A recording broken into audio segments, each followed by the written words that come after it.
Hello friends, welcome to kanishk kitchen. நாம இன்னைக்கு packet பால்ல இருந்து அதிகமான வெண்ணெய் எப்படி ஈஸியா எடுக்கலாம்னு பார்க்கலாம். இந்த மெத்தட் யூஸ் பண்ணி நம்ம வெண்ணெய் எடுக்கிறதுக்கு ஒரு 15 நிமிஷம் போதும். ரொம்பவே ஈஸியா வெண்ணெய் எடுத்துடலாம். எப்படி செய்யலாம்னு பாக்குறதுக்கு முன்னாடி நம்ம சேனலை ஃபர்ஸ்ட் டைம் பாக்குறவங்க மறக்காம சப்ஸ்கிரைப் பண்ணிக்கோங்க.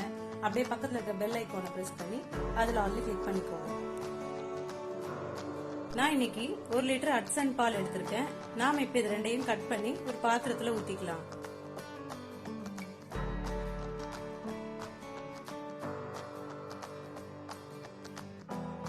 ஒரு லிட்டர் பாலை கட் பண்ணி சேர்த்தாச்சு.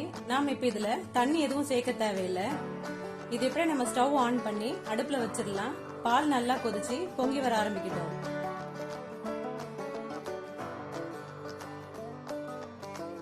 பால் நல்லா கொதிச்சு பொங்கி வர ஆரம்பிச்சிருச்சு. நாம இப்ப அடுப்ப லோ ஃபிளேம்ல வச்சுட்டு இதை ஒரு வாட்டி நல்லா கலந்து விட்டுறலாம். நல்லா கலந்தாச்சு. இது இப்படியே ஒரு 5 நிமிஷத்துக்கு லோ ஃபிளேம்லயே நல்லா கொதிக்கட்டும்.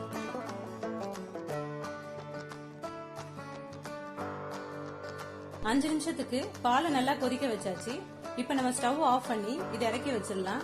இது நல்லா ஆறட்டும். இது நல்லா ஆறுனதுக்கு அப்புறம் நாம இதை ஃப்ரிட்ஜ்ல ஒரு 4 இருந்து 6 மணி நேரத்துக்கு வச்சு எடுத்துக்கலாம்.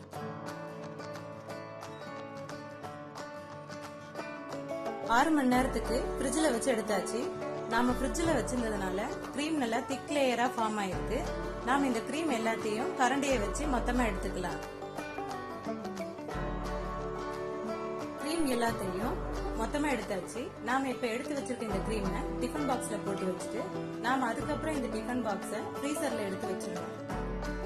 இந்த மாதிரி டெய்லி நம்ம பாலை காய்ச்சிட்டு நம்ம அதுக்கப்புறம் அதுல இருந்து கிரீமை கலெக்ட் பண்ணிட்டு நாம அதை ஃப்ரீசர்ல ஸ்டோர் பண்ணி வச்சுக்கணும்.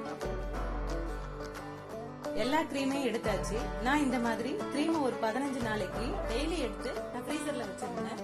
எனக்கு இந்த டிஃபன் பாக்ஸ் நிறையறதுக்கு 15 நாள் கரெக்டா இருந்தது.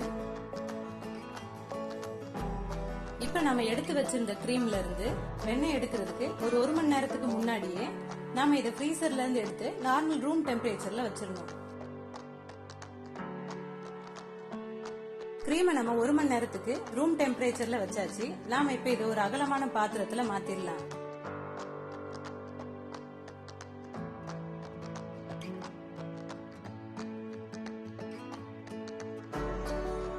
எல்லா கிரீமையும் அகலமான பாத்திரத்துல மாத்தியாச்சு.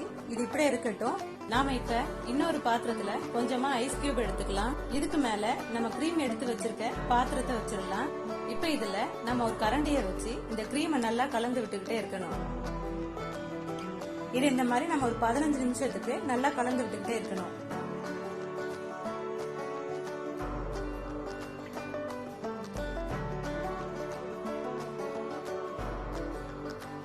இப்ப நம்மளோட கிரீம் கொஞ்சம் கொஞ்சமா திக்காக ஆரம்பிச்சிருச்சு.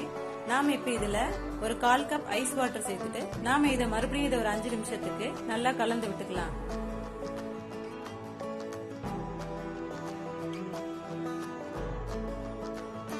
இப்ப இதுல இருந்து கொஞ்சம் கொஞ்சமா வெண்ணெய் பிரிஞ்சு வர ஆரம்பிக்குது. நாம இதை இன்னும் ஒரு 5 நிமிஷத்துக்கு நல்லா கலந்து விட்டுக்கலாம்.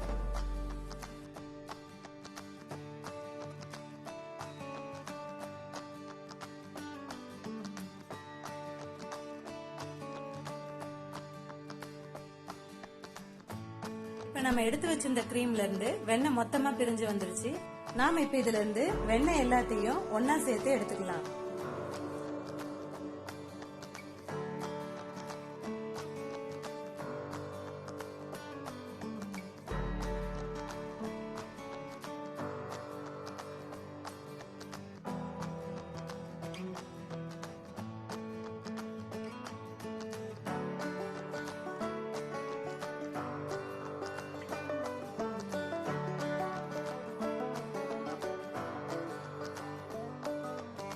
வெண்ணெய் எடுத்து கிண்ணத்துல வச்சாச்சு. இதே மாதிரி மீதி இருக்கிற எல்லா வெண்ணெயும் எடுத்து நம்ம கிண்ணத்துல வச்சிடலாம்.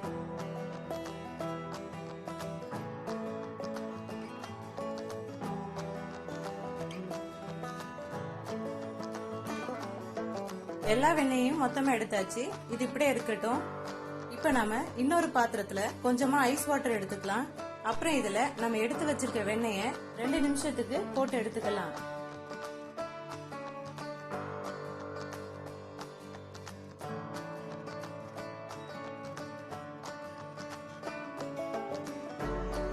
அவ்வளவுதான், ரொம்பவே ஈஸியா நம்மளோட வெண்ணெய் ரெடி ஆயிடுச்சு.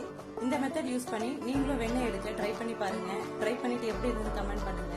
இந்த வீடியோ உங்களுக்கு பிடிச்சிருந்தா லைக் பண்ணுங்க, ஷேர் பண்ணுங்க, மறக்காம சப்ஸ்கிரைப் பண்ணுங்க.